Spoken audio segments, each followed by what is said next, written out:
Good morning, ladies and gentlemen. I miss you guys. So I just recorded this whole thing and I had it facing me. And then when I went back and watched, I'm like, why is everything backwards? That's great. Remember when I said if I'm ever videoing myself and uploading it to YouTube, there's room for concern? Well, guess what? Here we are. Never say never. And you probably said you would never do homeschooling. Well, there you are. Seriously, I miss you guys. I love you guys. You're doing a great job. Thanks for sending everything in. Some of you are super on top of everything. Actually, most of you. Tests were fabulous. A few of you, though, things aren't getting turned in a timely manner, and I need it as soon as possible. I get right now there are going to be extenuating circumstances. However, if you submit something later than the designated time that it's due, you've got to email me. Because what happens is on Google, I have to go into the assignment to check because all the notifications come in a very disorganized way, so it's hard for me to see who's commenting on what, where there are assignments being submitted late. So just email me that, okay? This week we're going to do 6.2. Today I'm going to teach it. I am literally in my closet right now because it's the only quiet place. Actually, last time I videoed, my dog came up and interrupted.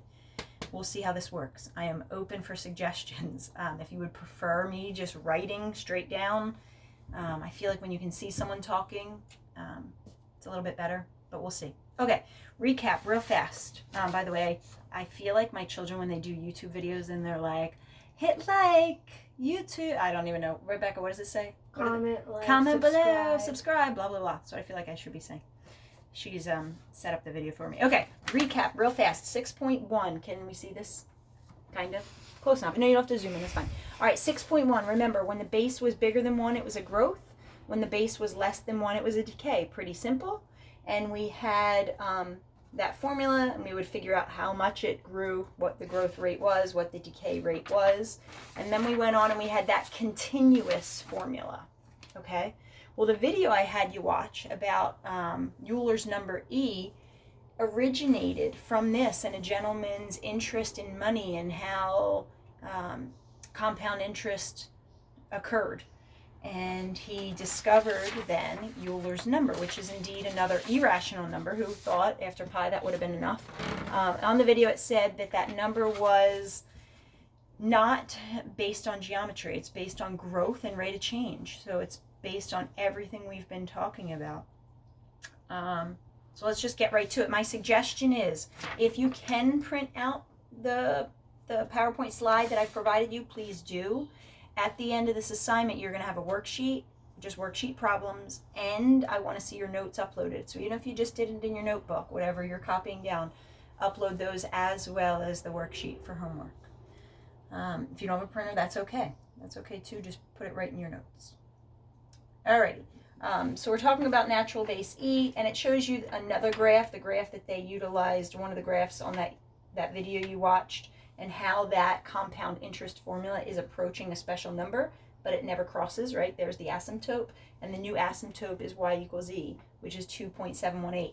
Good news, your cell phones have the e button. Desmos.com, with a little bit of adjustment, has the e button as well. So let's get right to it. Example 1. By the way, this used to be my girls' chore board. It's being repurposed, that's for sure. All right, example 1. So we've got to simplify e squared times e to the 9th. And it's actually not bad. You treat it as if it were any other variable at this stage of the game. So if your bases were the same, do you recall what you would do with your exponents? Crickets. Crickets. You add them. E to the 11th. I miss you guys. I wish I could see your faces. And if you feel better us zooming and teaching, we can try that too. So e squared times e to the 11th is indeed e to the 9th is e to the 11th. Just add your exponents. All right, B. 25e cubed over 5e squared. 5e to the 12th. Simplify that like you would, again, any other variable. 25 divided by 5, though, that fraction is 5. And if you have 13 e's in the numerator and 12 e's in the denominator, then you just have 1 e in the numerator. 5e is the simplified expression.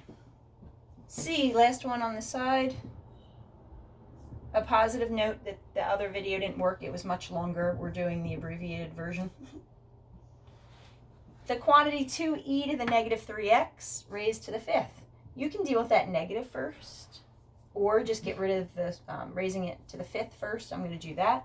So this becomes 2 to the fifth times e. What would you do with those two? Multiply 2e to the negative 15x. And then we're going to evaluate 2 to the fifth.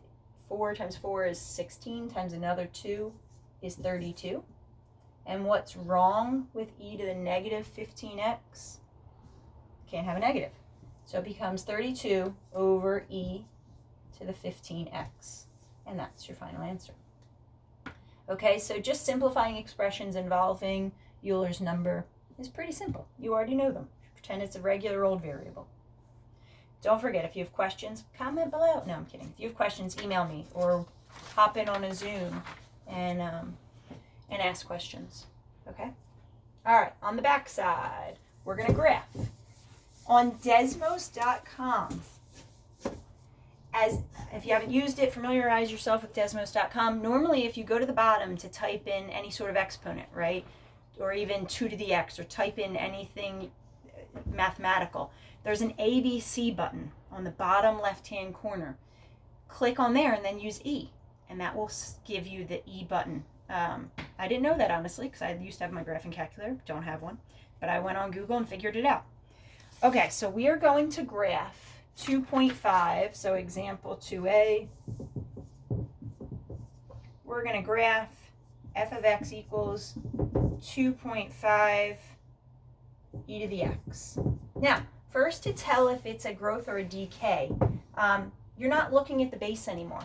So before we looked at the base, we're going to actually look at the exponent.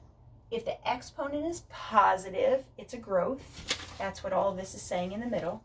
If the exponent is negative, it's a decay.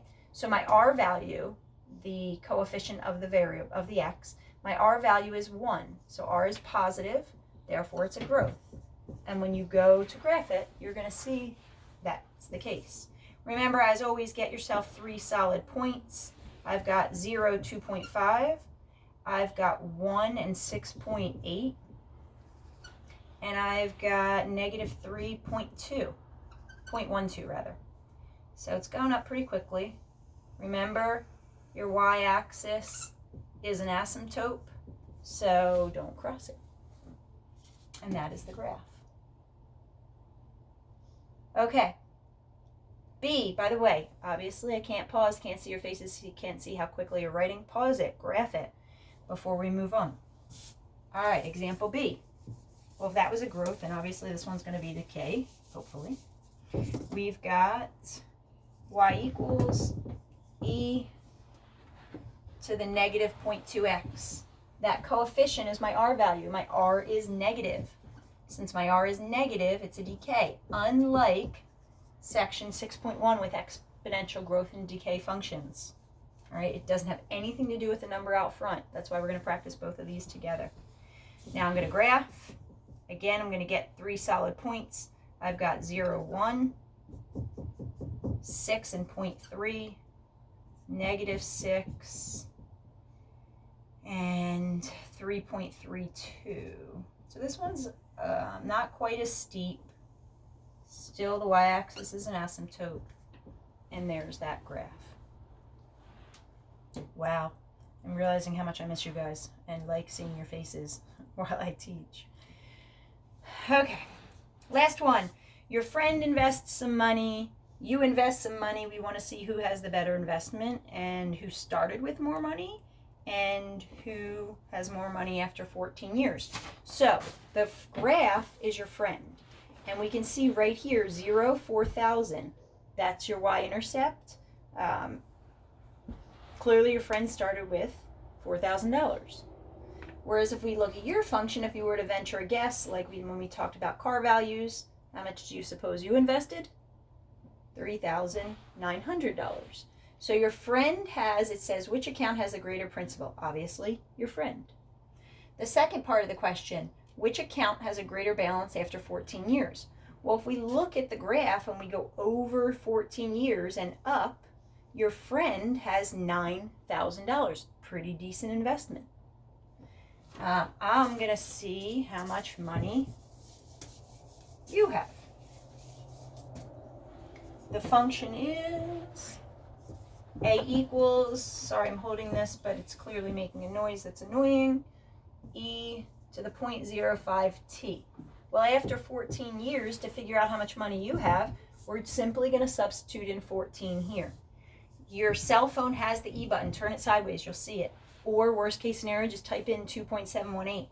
But if you use the E key, it will definitely be more accurate. So we're doing e to the 0.05 times 14.